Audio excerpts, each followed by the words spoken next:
Η ευκαιρία παρουσιάστηκε τελικά το απόγευμα της 4ης μέρας. Η Κατίνα γύριζε από φωτογράφηση, αλλά επειδή ήταν από το πρωί στους δρόμους δεν είχε πιει καθόλου. Φυσικά η πρώτη κίνηση που έκανε μόλις μπήκε στο σπίτι ήταν να πάει προς το μπαρ πριν ακόμα βγάλει το παλτό της.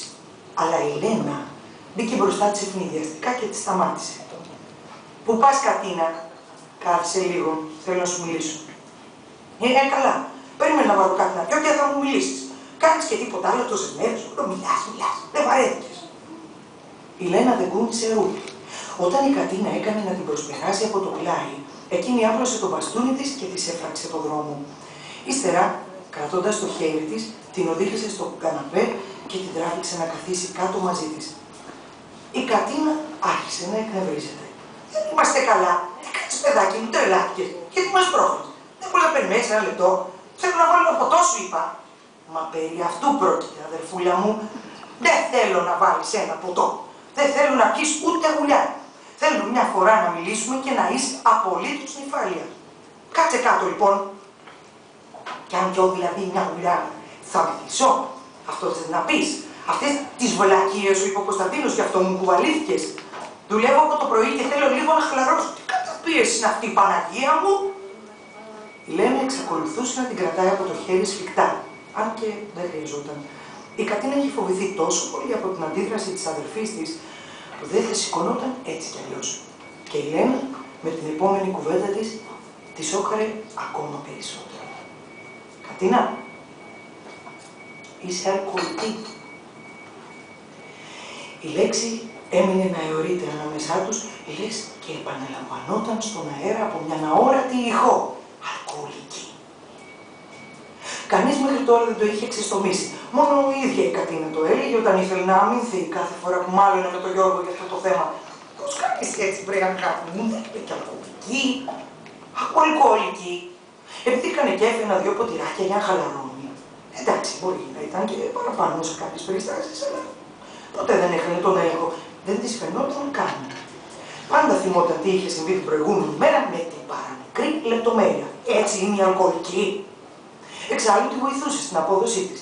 Έπαιζε καλύτερα όταν έπινε λίγο. Έδινε τον καλύτερο εαυτό της στην παράσταση. Ο κόσμος τη λάτρευε και την αποθέωνε.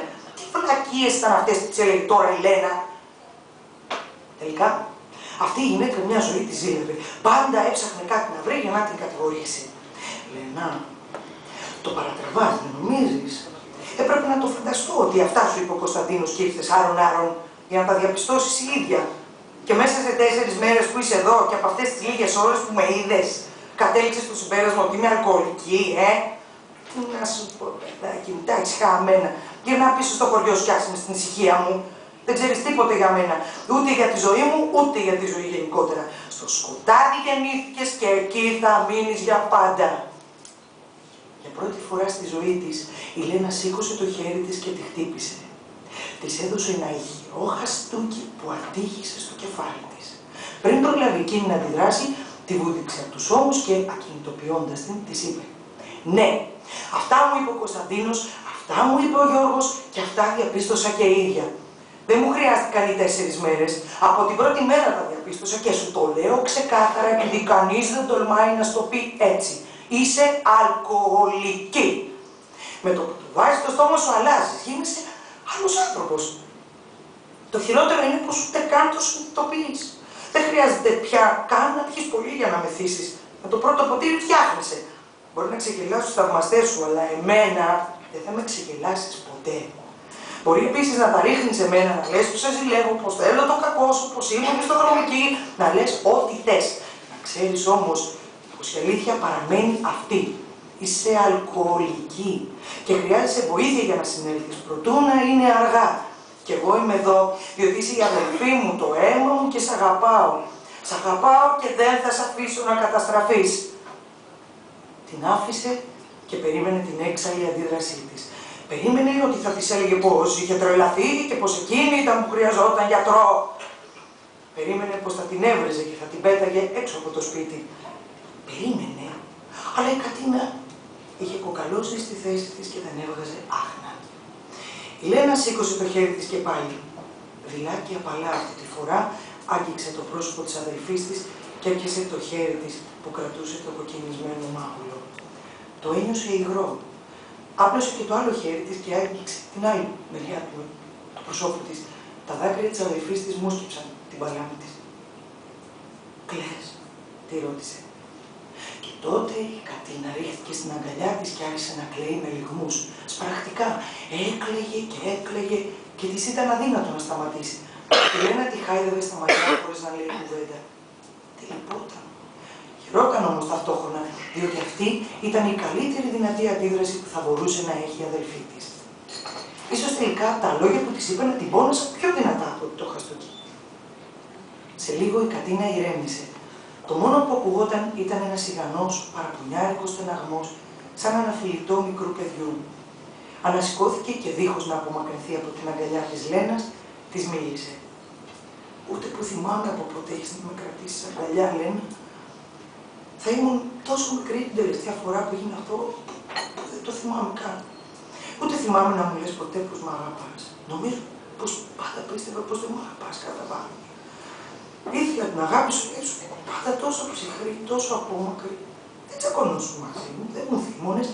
Λες και επειδή δεν με έβλεπες, δεν υπήρχα κιόλας. Ήθελα κι εγώ να ξεχωρίζω. Δεν ήταν σωστό να ξεχωρίζεις πάντα εσύ, επειδή είσαι τυφλή. Όλοι σε θαύμαζαν που τα κατάφερνες τόσο καλά, που ήσουν τόσο καλή και δεν είχες κανένα κόμπλεξ με την αναπηρία σου. Με έκλεισες έξω από τον κόσμο σου. Ναι, σε άλλο κόσμο ζούσες εσύ και ζεις ακόμα. Και τότε με τον Λουκά, τον ερωτεύτηκα, ξέρεις, τον Λουκά πάρα πολύ. Από εγωισμό έλεγα πως δεν τον θέλω. Τον ήθελα όμως. Και ζήλευα τόσο πολύ που αγάπησε εσένα και όχι εμένα. Δεν μπορούσα να δεχτώ πως ένα αγόρι προσελκύεται περισσότερο από τα ψυχικά χαρίσματα παρά από την εμφάνιση μιας κοπέλας που ήταν αδιανόητο. Και ακόμα μου είναι δηλαδή. Έλα τώρα, τι σε έπιασε. Δεν είναι ο Λουκάς το θέμα μας, καλή μου. Όλα είναι το θέμα μας. Θέλω για μια φορά να στα πω όλα από την αρχή. Θέλω να με καταλάβεις. Θέλω να πάψεις να με νιώθεις σαν μια σατανική γυναίκα που σκέφτεται μόνο τον εαυτό της και δεν ενδιαφέρεται για κανέναν. Το έχω ανάγκη, το καταλαβαίνει. Η Λένα κατένυψε και η Κατίνα συνέχισε την εξομολόγησή της. Το μόνο που ήθελα πάντα ήταν να με αγαπούν, να με θαυμάζουν και να με θέλουν. Είχαμε πολλούς άντρες στο κρεβάτι, Λένα. Τόσους πολλούς που τους μισούς δεν τους θυμάμαι καν. Τι έψαχνα να βρω, γιατί το έκανα. Ήθελα να με αγαπούν, να με ποθούν. Αν τους έλεγα όχι θα με απέριπταν και δεν αντέχω την απόρριψη. Αυτό που συνέβη τότε με τον Λουκά, νομίζω πως ποτέ δεν το ξεπέρασα. Σε κάθε αγκαλιά τον έψαχνα. Με κάθε χάδι τον εκδικιόμουν. Έτσι νόμιζα τουλάχιστον. Όταν πίνω, ξέρεις τι καλά που νιώθω. Δεν με νοιάζει τίποτα, δεν με πονάει τίποτα. Και το γεγονός δεν μπόρεσα να κάνω παιδιά. Έλεγα πως και αυτό δεν με νοιάζει. Πως δεν ήθελα παιδί. Το μέσα μου με πονάει τόσο. Σε ζήλευα. Όχι, όχι, άσε με να στο πω. Σε ζήλευα. Ήθελα εσύ να με ζηλεύεις. Κι όμως, σε ζήλευα εγώ. Ό,τι κι αν έκανα. Όπου κι αν έφτασα. Ποτέ δεν κατάφερα αυτά που κατάφερες εσύ. Έναν άντρα να σε αγαπήσει για αυτό που είσαι και ένα παιδί να σε λατρεύει. Και μου πεις τι εγώ έχω το Γιώργο. Ναι, διότι ναι μεν τον έχω και έναν καλά άνθρωπος, αλλά ποτέ δεν τον αγάπησα πραγματικά. Από συμφέρον τον πήρα και το ξέρεις. Όταν τα συνειδητοποιώ όλα αυτά, ξέρεις τι θέλω. Να πεθάνω, να πάψω πια να ζω. Και επειδή είμαι πολύ δειλή για να το κάνω, κρύβομαι μέσα στη ζαλάδα του ποτού. Με ανακοφίζει αυτό. Με ξεκουράζει. Νιώθω καλά, νιώθω ευτυχισμένη. Μπορώ να τα βγάλω πέρα στη ζωή μου. Μην μου λες λοιπόν ότι είμαι αλκοολική. Θα σου πω και κάτι. Καθόλου δεν με νοιάζει. Ας είμαι και ας καταστραφώ τελικά. Και ας πεθάνω. Καθόλου δεν με νοιάζει. Κι άλλη λιγμή, κι άλλα δάκρυα. Η Λένα την αγκάλιασε σφιχτά και της ψιθύρισε. Αγάπη μου, Λένα. Έμειναν εκεί οι δυο τους αγκαλιασμένες, να ενώνουν τα δάκρυα και τον πόνο τους, χωρίς να λένε άλλες κουβέντες. Η Λένα συνειδητοποιούσε πόσο δύσκολα ήταν τα πράγματα τελικά. Η αδελφή της έκρυβε τόσο πόνο μέσα στην ψυχή της, που δεν ήξερε πια τι ήταν καλύτερο. Να τη συνεφέρει από το λιθαργό της, αναγκάζοντάς την να αντιμετωπίσει τον ίδιο της τον εαυτό, ή να την αφήσει εκεί που είχε την ψευδαίσθηση, έστω πως ήταν ευτυχισμένη. Ο πρώτος δρόμος ήταν δύσκολος και μακρύς. Ποιος θα είχε το κουράγιο να τον επιλέξει. Ίσως ήταν πια αργά για την Κατίνα. Το παρελθόν είχε παγιωθεί και το παρόν έμοιαζε ανίσχυρο να αλλάξει και να διαμορφώσει ένα μέλλον διαφορετικό.